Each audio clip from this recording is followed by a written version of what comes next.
Hey guys! Welcome back to another episode of Art Journal Thursday, where we get creative every single Thursday here on this channel. And today I will show you how to paint a simple winter scenery with watercolors step by step. It's really easy, so it's perfect if you're a beginner. The first thing we want to create is the sky. For this step, load up your brush with some water and slightly weten the first half of the paper. And then load up your brush with blue watercolor and then start distributing the paint from top to the center of the paper. We want the top area to be darker, and the further you go downwards, the lighter it should get. Remember that watercolors dry lighter, so use a little bit more paint than you think you need.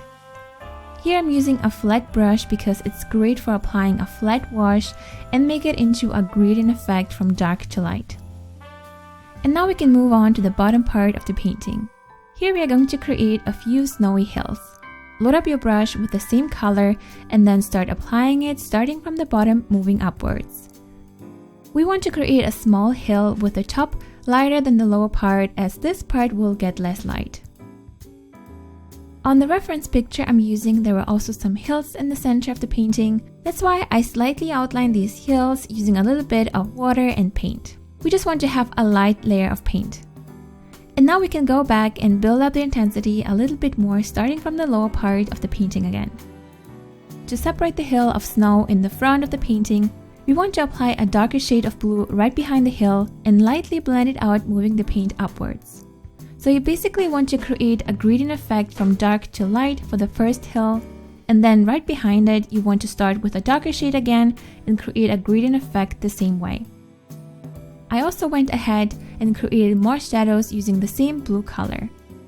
I added a few lines on the left and in the center because here we will add a fence later, but you can do that later as well. Now let everything completely dry, and then we can slightly intensify the blue shade starting from the top part again. Here we just need to apply the paint the same way as we did in the beginning. Start with a darker shade of blue and make it lighter and lighter while moving downwards to the center. I also decided to separate the hills a little bit more, but it's not really necessary. I just wanted to see how it will look. And now we can finally add some objects to our painting. First, I created a small hill in the center of the painting using a thin brush and black watercolor paint. Behind this hill, we are going to paint some trees and some houses. But you can also just paint trees with or without leaves, however you like. For this painting, I just followed my reference photo because I really liked how simple, but at the same time calm and beautiful it looks. And now it's time to add the fence I was talking about earlier. Just paint 2 lines like that using black watercolor again, and then add multiple vertical lines one by one. You can also add a few small bushes and branches next to the fence if you want. And since the sun is coming from the right side, we need to add a few more shadows next to the fence on the left side using blue watercolor paint again. If I noticed that the lines look too harsh in my opinion, I simply used a clean wet brush and slightly blended out the lines. Since there were also some areas that were still too wet in my opinion, I went over these areas using a tiny amount of blue paint and lots of water, just to make it slightly blue.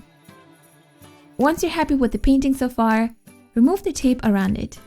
As you can see, I used a rather cheap washi tape that doesn't hold that well, but since I discovered this amazing trick, it's not a problem to remove the paint that got underneath the tape.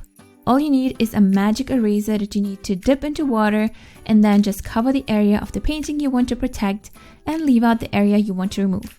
And then simply erase the excess paint. Super simple. I will link the video where I talk about this technique in the info card and also in the description box down below so you can check it out. And now if you want, you can also use a white ink pen and add a few lines and dots to create some snow on the roof, trees, or wherever you want. I think painting snow is really challenging because you basically work with a small range of colors and need to really think about highlights and shadows. But it's also really fun and relaxing. And this is the final result. I really hope you liked this video and found it helpful. If you did, make sure to give this video a thumbs up, it will mean a lot to me. If you need more inspiration on what to paint, you can check out my playlist right here. And if you're new here, don't forget to subscribe and to click on the bell button to get notified when I upload a new video on Thursdays and on Saturdays. Thank you so much for watching guys, have a wonderful day, and I will see you soon. Bye!